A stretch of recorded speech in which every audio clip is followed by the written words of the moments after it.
ती एक चुणचुणीत, देखणी, सुशिक्षित आणि आधुनिक विचारसरणीची स्त्री. घरातही तसंच वातावरण. सुसंस्कृत, पुढारलेलं. लहानपणापासूनच तिला स्वावलंबी बनण्याची प्रेरणा घरातून मिळाली. शाळा, कॉलेजचं शिक्षण अत्यंत आधुनिक होतं आणि शिक्षणानंतर तिने स्वतःच्या मर्जीनुसार विवाहसुद्धा केला. पण तिचा निवडलेला जोडीदार मात्र तिच्या तोडीचा नव्हताच. दिसण्यात नाही, विचारत नाही आणि करिअरच्या बाबतीत तर मुळीच नाही.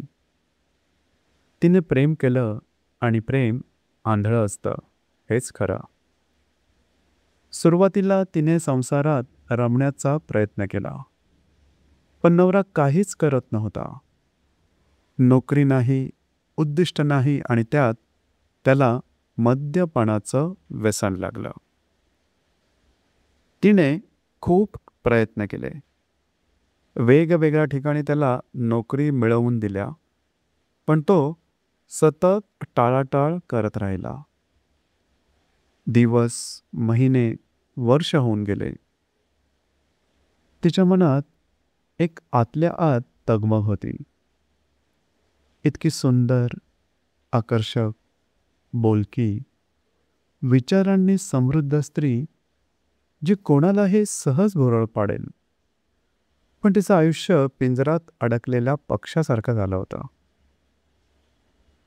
या काळात तिला एक मुलगी झाली. वाटलं कदाचित बाप झाल्यावर नवऱ्याचं वर्तन बदलेल, पण नाही. तो तर अधिकच बिघडत गेला. तिने स्वतःला कामात झोकून दिलं.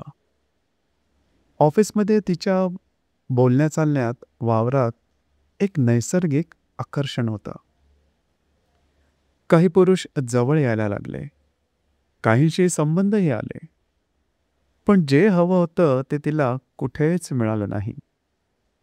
तो एक मनाचा आधार, तो पतीसारखा पती, शारीरिक आणि मानसिक दोन्ही प्रेम देणारा. मुलगी मोठी झाली, प्रेमविवाह केला आणि परदेशी निघून गेली. तिच्या पतीचा मानसिक अधोगतीचा प्रवासही अखेर वेड्यांच्या रुग्णालयात जाऊन थांबला. आता ती 50च्या उंबरठ्यावर उभी होती. घर, पैसा, स्थैर्य होतं. पण नात्यांचा, संवादाचा, समजूतदारपणाचा आणि खास करून शारीरिक जवळीक व भावनिक समजूत याचा पूर्ण अभाव होता.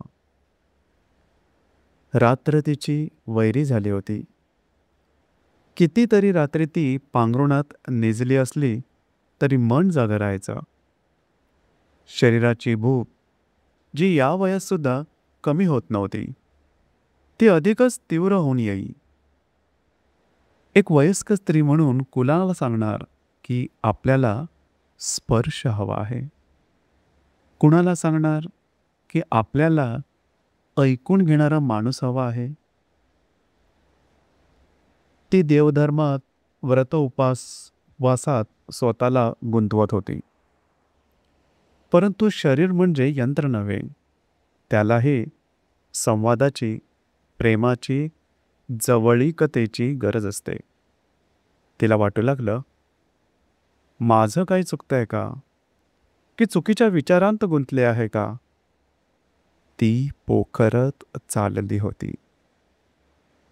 अशाच एका रात्री मोबाईलवर स्क्रोल करीत असताना तिच्या नजरेस आपला माणूस हे यूट्यूब चॅनल पडले. कथा होत्या सर्वसामान्य स्त्रियांच्या. त्यांचं दुःख, त्यांची भावना, त्यांच्या शरीरवेदनेचे अनुभव सर्व तिच्यासारखेच. ती वाचू लागली, ऐकू लागली आणि अश्रू ढाळू लागली. मी एकटी नाही आहे, मी चुकीची नाही आहे, हे तिला समजलं. त्या सर्व कथांमधून तिच्यासारख्या अनेक स्त्रिया बोलत होत्या. स्वतःचं दुःख शेअर करत होत्या. कोणीतरी त्यांना ऐकत होतं आणि तिची गरज तीच तीच होती. त्या रात्री ती पहिल्यांदा शांत झोपली. मनातूनही, शरीरातूनही. तिच्या मनातील वणवा शांत झाला. त्या एका रात्री तिला पुन्हा जिवंत केलं. आपला माणूसच्या कथांमुळं. तिला हिंमत मिळाली की आपण आपली व्यथा कुणाला तरी सांगू शकतो. तो व्यक्ती फक्त ऐकणारा असला तरीही तेवढं पुरेसं असतं. ती चॅनलशी संपर्कात आली. तिने स्वतःची गोष्ट सांगितली. अगदी न नाव सांगता सगळं सांगून ती मोकळी झाली. आता ती अपूर्ण नाही तर संपूर्ण आहे. जर तुमचंही मन असंच काही सांगू पाहतंय पण ऐकणारं कोणी नाहीये, तर आमचा माणूस या चॅनलशी संपर्क करा. तुमचं नाव, माहिती आणि ओळख संपूर्णपणे गोपनीय ठेवली जाईल. फक्त ऐकून घेणारं कोणीतरी हवं असतं. आम्ही ते आहोत. मन मोकळं करा, मन हलकं करा, स्वतःचा शोध घ्या.